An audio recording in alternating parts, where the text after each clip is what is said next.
And so yet another addition into the hidden history of the African American warrior. Had an opportunity to MC a program at the Civil Rights Museum in Jackson. Really was quite appreciative. My thanks to Sonia Williams Barnes and Judge Moore and the Legislative Black Caucus for inviting me. It was an august occasion. Senator Cory Booker was there, of course. Also, the president of the Congressional Black Caucus, Cedric Richmond, was there. And the esteemed Congressman John Lewis. And it was an incredible body of individuals. That's just to name a few. However, upon going to the Civil Rights Museum, I didn't go to the Mississippi History Museum. I'm anticipating it. I must tell you, it is a must-see.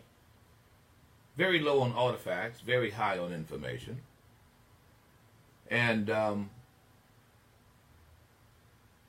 want to make sure that, because I only spent maybe an hour and a half, I want to make sure that I didn't miss something. And maybe it's in the Mississippi Museum. I didn't get a chance to go into the Mississippi Museum, Historical Museum. I plan on it. But I want to just make clear, especially to the director and others there in the Department of Archives, civil rights began in Mississippi, ladies and gentlemen, when African Americans joined the U.S. colored troops, literally. Actually, when they came off the plantation. It's become apparent that there is this sorrowful kind of tearful regret and in some cases hurtful. Some of you can't even go to watch a historical movie or watch anything historical about the so-called slavery days because you get upset. Well, what you don't know is the history of those who were upset, just like you, who fought for and won by soundly defeating the Confederates, their freedom. That's missing. It's missing in every museum except for the U.S. Colored Troops Museum there in Washington, D.C.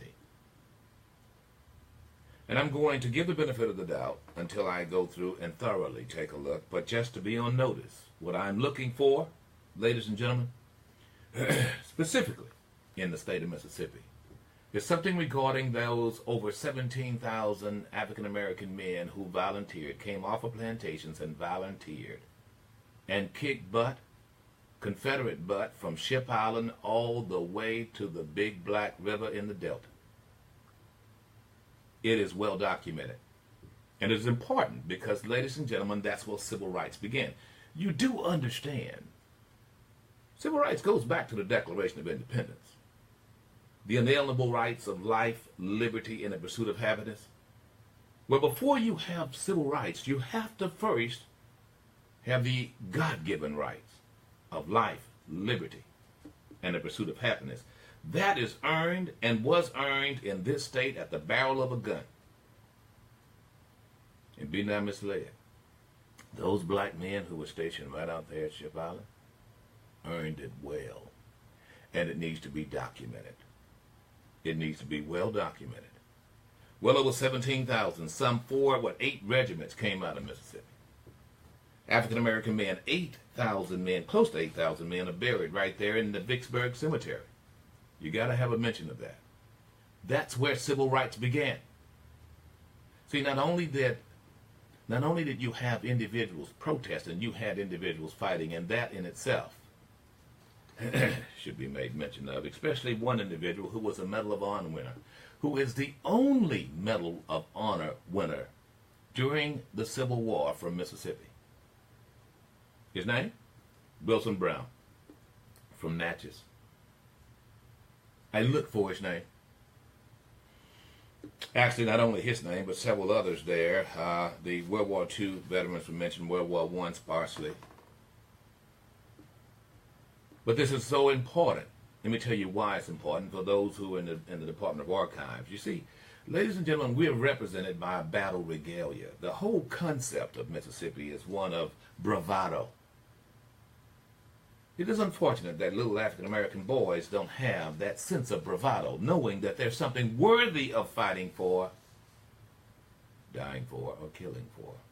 Because they don't know that is, I think, why you have such a serious carnage in the streets. You got African-Americans carrying guns now shooting up each other in Mississippi. And then there's no books about these brave individuals who fought for freedom, who were honorable, dignified. Wilson Brown certainly was. August 5th, 1864. Wilson Brown from Natchez, Mississippi. Went right over there, approximately an hour away from me, at the harbor there in Mobile. He was on the Hartford, on the berth deck there, and he was a loader. You know, ladies and gentlemen, over 1/4 of the seamen, the Navy seamen in the U.S. colored troops were, in fact, African American at the start of the Civil War. You understand, infantrymen didn't start until somewhere around 1863. You had a few militia here and there, but from the very start of my great country, Negroes have been on ships. They have been captains. They have been pilots. Trust me. So, with that said, I would only hope that my friends there at the Civil Rights Museum, I'm drafting a letter, basically, to this effect. I would highly recommend that you talk to people like Sir Boxley, or my friend Ike Edwards, or many others, actually, but especially those who are here in Mississippi, to get some idea. You cannot give some impression that integration just began with Medgar Evers. It began with the African-American fighting man. Even with Medgar, it started in the Army. With his brother Charles, it started in the Navy. You see, the military is where integration began. It is the great experiment. It's where everything has happened literally in this country. It sets the pace for the rest of the country. It was the military that integrated, literally, before anything else. Now, granted, you had some integrated areas there in the north, but I mean, on a national basis, it was the military. Truman, ladies and gentlemen. And it was those brave military men who came back here and did what they did, and that's what civil rights, in Mississippi particularly, and it's not unusual, that every one of the individuals that I'm speaking of, I mean, from Medgar to Meredith, to Dr. Dunn, all had a military background, with the exception of Dr. Mason. I mean, many. All right, so moving on here, folks. A lot to cover, short period of time, so I'll be drafting that letter, sending it off. And look, I'm not complaining. It was well done, very cognitive, very information was extraordinary. They had an incredible list of those who were lynched that we know about, including those who were lynched in Biloxi and Gulfport. And of course, and then there were many who were unknown. So, but the point is, for Rip Daniels, is that sometimes when you leave there, you get the impression that how sad. When, ladies and gentlemen, it is a triumphant. When you have a war, people die. When you charge a hill, people die. But the whole point is getting to the top of the hill, and we got to the top of the hill. That is the point. That's the point. And so you sad for the sacrifices, but thank God they won. They were victorious. To which I share that there. And I don't mind telling you that John Lewis was moved to tears, and he had every reason to be. However, his dissertation was not tearful. Thank God. I'm tired of Negroes crying. I'm just saying. We don't have a reason to cry. I mean, really and truthfully. Now, look, I lost my dad less than a year ago, 98 years old. Proud man. Sorry he's gone. But I'm more glad he lived. I mean, and you're drying with you're having your head down and telling, oh, slavery, slavery, slavery. My God, you missed the whole point. You won. Act like it. Straighten your back up.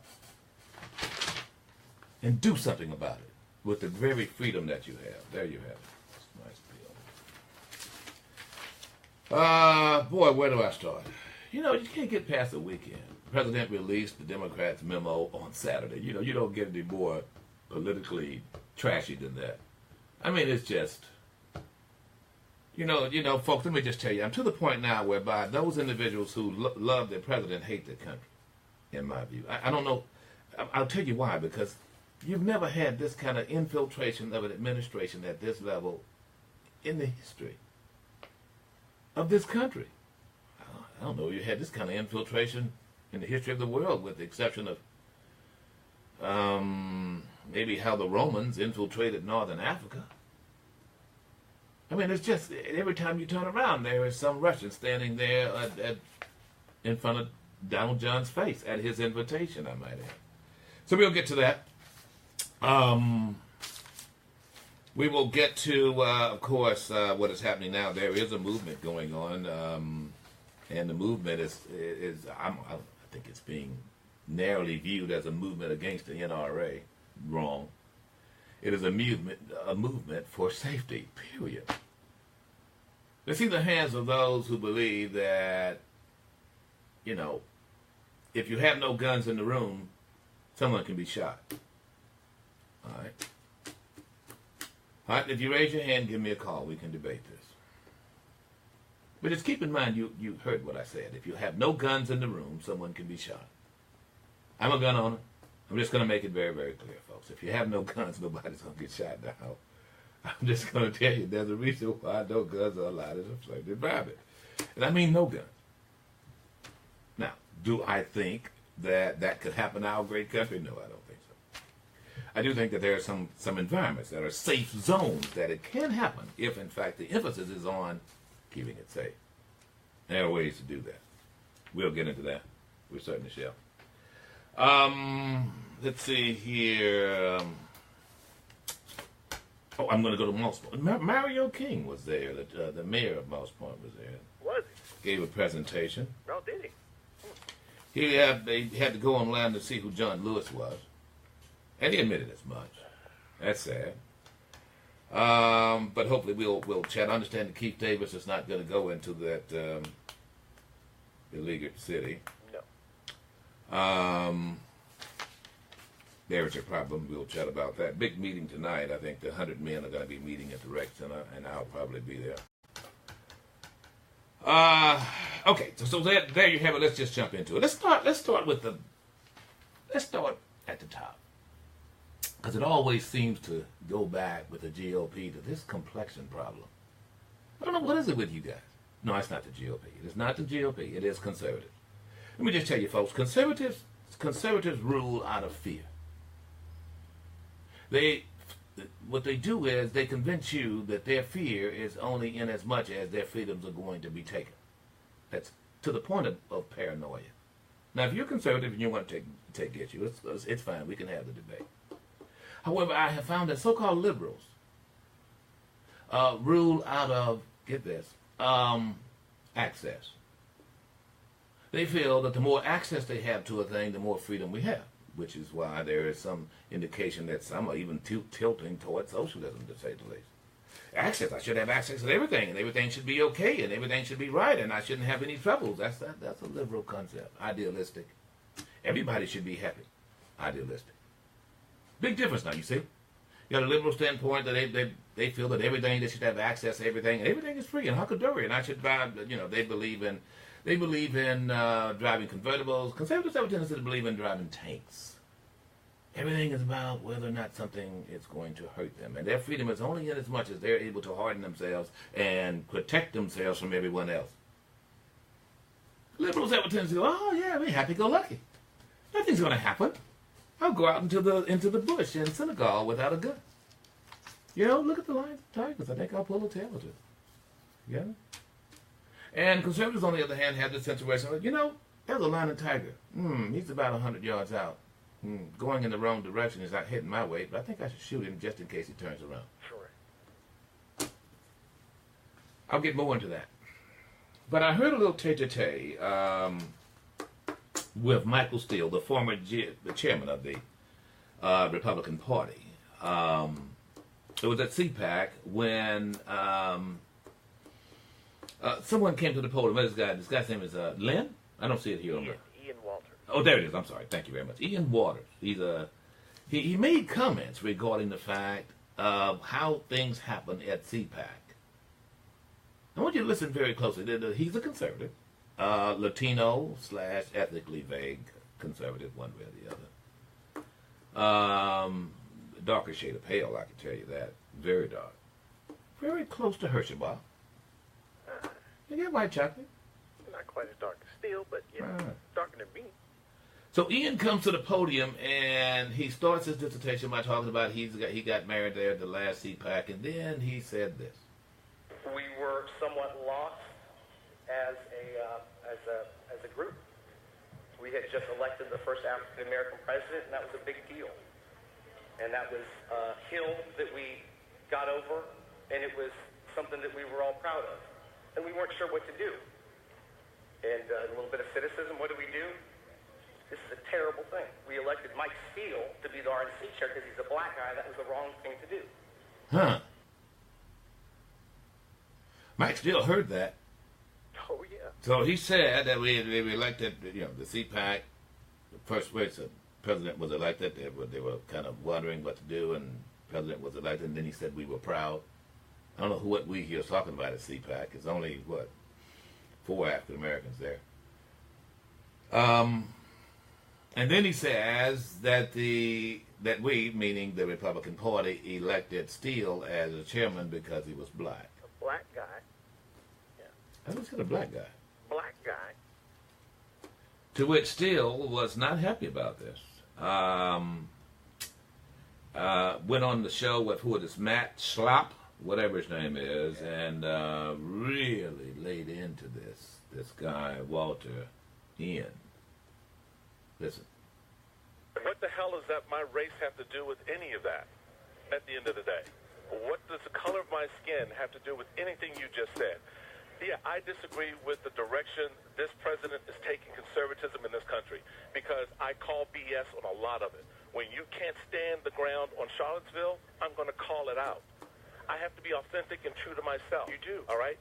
So that has nothing to do with... But it's not just Charlottesville where you've been a critic. I've been a critic on policy. On a lot of things. So you mean to tell me that as a black conservative, put it in that context, but let alone as a conservative, I can't be critical of the president? You can be, but as you know, that there are a lot of people, I think, take race out of it. Yeah. If you look at the criticism... But he injected race into it. Yeah, that was I would agree with you. So, again... Those words that tumbled out of his mouth, right, I believe were unfortunate words. Unfortunate words. words. It's not unfortunate. Call it what it is. It is stupid to sit there and say that we elected a black man chairman of the party and that was a mistake. But do you know how that sounds to the black community? Yes, I know. Yeah. Look. These two Republicans just don't want to say the B word. The guy's a bigot. It was a bigoted comment. It was. Ian, who happens to be brown, and by the way, brown people can be bigoted toward brown people. Big brown, big. That's what you have. Well, you say it wasn't stupid, Mike. You're stupid for saying that it was stupid. It was a bigoted comment. You can tell his feelings are really hurt. I mean, you know what? Look, folks, when you make a bigoted comment, and it's a comment purely born out of the fact that you looked at a racially bigoted comment, because he was black. We elected him because he was black. Now, the mere fact that Steele had been there and then cut his teeth there in the Republican Party going back almost 2 decades didn't make a difference to Ian. It didn't make a difference to him. And then Schlapp, the lighter shade of pale guy who's a Republican there, he just couldn't bring himself to say, well, take color out of it. Every time I hear someone say that, you got to ask them, well, who put color in it? Negroes didn't come up with the concept of black and white. And I mean, when I hear, there you go, playing the race card. It's not a card. I mean, it is a political designation. So when I hear this, that Mike need to just come on home. He is independent. For you guys, and I'm going to tell you that some of you guys who are in the Republican Party know as well as I do. You're as independent as Rip Daniels. This is not your party. The guy you have in the White House doesn't represent you. And every time you try to represent that buffoonery, you look like a buffoon. I mean, it becomes so apparent. You're not comfortable trying to I mean, how do you defend a vagina grabber? I mean, how do you do that? You just can't do it. I mean, you know, I can evaluate things based on policy. I can evaluate the policy. You know, but when there's a policy, when someone makes a comment that reflects their character, you can't come out and go, oh yeah, well, everything he does is cool. No, it's not. Because it reflects on your character. Character does matter. And so, Steele, I you know, tried to put it into context, but the reality is, Steele, you're not wanting the party anymore. He should have, he should have understood that when he came back with deal with it. Get out, Mike. You remember that? When he had to remind the party, well, deal with it. Yes, I am who I am, but deal with it. Well, they didn't deal with it. You're out. Deal with it. And then there is this Dana Loesch. She's representing and doing a very good job of it, of the NRA. Yes, she is. I want you guys to listen closely. And I just went through this. She was on with Stephanopoulos. And you will find this happens all the time, especially on Actually Conservative Talk Radio. When you guys send me bites, I hear it all the time. The American people wants this. Yeah. The American people wants that. And every time Donald John says something or does something, they come back out with that. What they're doing is subliminal, right?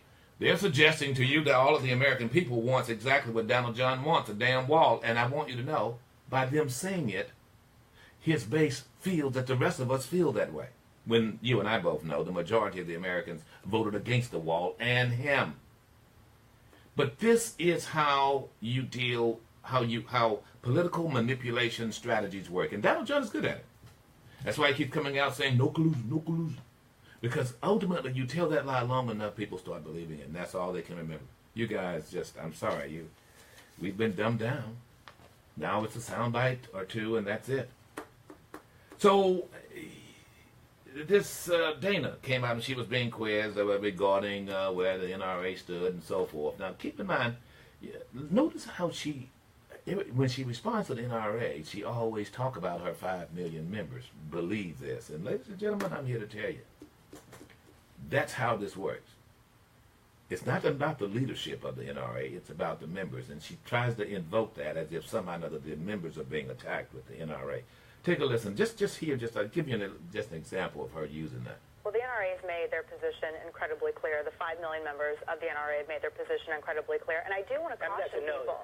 Well, I do want to caution people because I know that people are trying to find daylight between President Trump. Well, there's another one too. Where's the other one? There's law-abiding gun owners all across the United States. Okay. The other 5 million? Oh, you don't have it? All right. That people are trying to find daylight between President Trump and 5 million law-abiding gun owners and law-abiding gun owners all across the United States. All right, no. Yeah, well, that was considerably more. I expected more than that. But throughout that interview, it was 5 million, 5 million, 5 million. You know, the people are now holding the 5 million members of the NRA responsible for something that happened down in Florida, she kept saying. That's just a lie. And those of you who are members of the NRA need to say that. The NRA is not walking in lockstep on bump stocks. They're not walking in lockstep on semi-automatic combat weapons now available to everyone. They're not. They're not even walking lockstep when it comes down to background checks, extensive background checks. I want to make sure that, but by her saying that, the listener it implies that all the members support the position of the leadership. Here's what I'm going to suspect is going to happen, and I hope that happens. If, in fact, the leadership of those students, the young people across the country, but especially in Florida, do this, if they do this, then it will work. What they've got to do is put pressure on that so-called 5 million members. In other words, and you've got a significant number of those right there in Florida. The moms, dads, and so forth, the cousins, the uncles of all those individuals, each one of those students have got to call out, ask their parents, ask their grandparents, their extended family. You remember the NRA?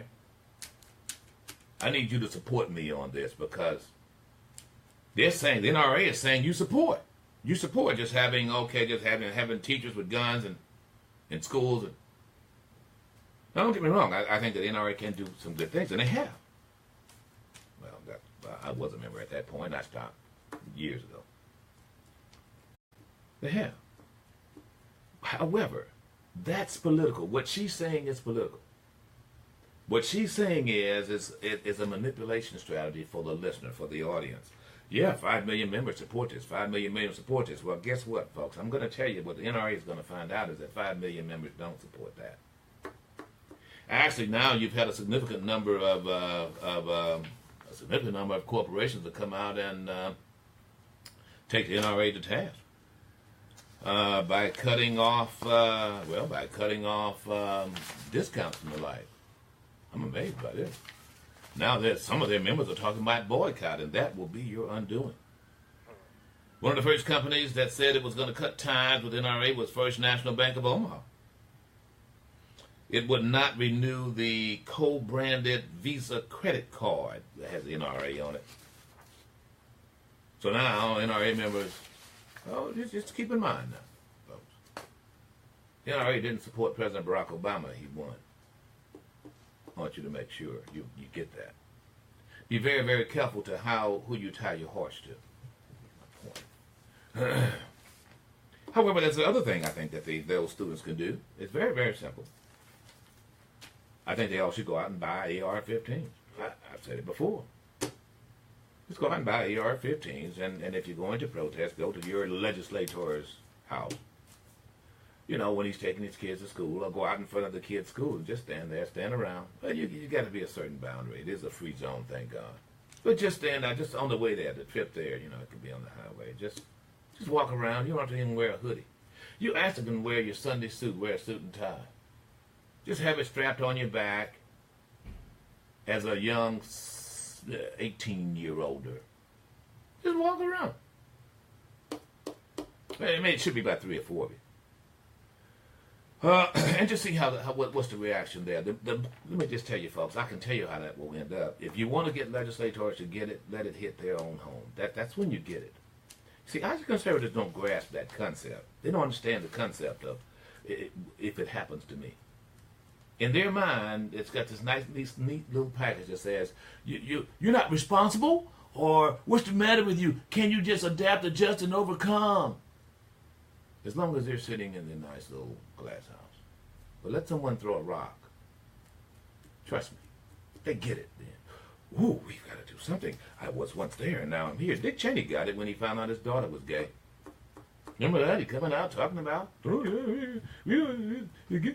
all of a sudden then he joins the LGBT, start wearing paisley print lavender shoes. Shows up at Pride marches. I'm just saying. You know, so folks, look. So now where is it going to go? Well, we got March 24th. The question is whether or not there is going to be a march, whether students are going to show up there. What day is that on? March 24th. Is that a Saturday? Is that a school day? I'm just curious. Today is the big day when parents and students go back. They went to an orientation there yesterday, and I don't doubt that that's got to feel somewhat like execution chambers or something. It is a Saturday. And so I empathize with them. There's no doubt about that. This is not going to go away. I was surprised it went away with Sandy Hook. I mean, anytime you get, 14? Close to 14 below 6-year-olds killed, and nothing happened. Now the president is backing back. It's not going to be something that's going to happen federally. He's not even going to expect Congress. You hadn't heard from Ryan. You hadn't heard from Mitch McConnell. I guarantee you, ladies and gentlemen, this congressional session will close. Nothing happened. Nothing. They're going to shuffle it off to the states and say, well, the states are going to have to do something about it. In other words, it was the state of Florida that allowed this guy to buy an AR-15, 30 mag, 30-round clip included, because their law said that an 18-year-old can buy a rifle, but he can't buy a handgun, and he certainly can't buy booze. Just go to Florida, you'll see what I'm saying. So, I guarantee you, like I said, all of this is just political shenanigans because, let me just tell you, what the Oxy conservatives have figured out or think, and they learned this even in Ferguson, is that those who are protesting just to get their day in the sun, get on Facebook, Snapchat, I'm the big guy, and then, they go out and get girls, get guys, go on Oprah, go on whoever, and then it dies down. You don't really have to do anything. Just give them that day in the sun. All you got to do is back up and quiet down. And all of these protesters, these pesky protesters, will go away. They're like flakes. That's what they believe. They're flakes. And then they melt into. They thought the same thing, ladies and gentlemen, about protesters on the beach in Biloxi, Mississippi. See, the key here is getting it in the courts. If, in fact, Congress doesn't decide, then it's got to get to the courts. And that's what happened with Dr. Gabriel R. Mason and Dr. Dunn and Henry Kirksey and many others, from Jackson all the way to Louisiana. They understood that Congress or legislatures would do very little. It's got to get to the courts. Got to get to the courts. So now I'm going to guess that simultaneously, while these young people are protesting, there's going to be some significant lawsuits filed. Significant lawsuits. Against a lot of people who really should not be in the crosshairs, but there are going to be lawsuits, I guarantee you. And when those are filed, depending on how they're styled, that's when the money is going to start adding up with those individuals who are being sued. I guarantee you. Now, the question is how they're going to do it and how they're going to style it. If they don't style it to include the very legislators, or gun manufacturers, or school, in this case, or government, in many cases, then it probably won't go anywhere at all. But it will meander throughout the courts for another decade or so. We'll be back. The Jackson Advocate newspaper has been the voice of black Mississippians since 1938. The Jackson Advocate wants to come into your home each week and keep you informed of local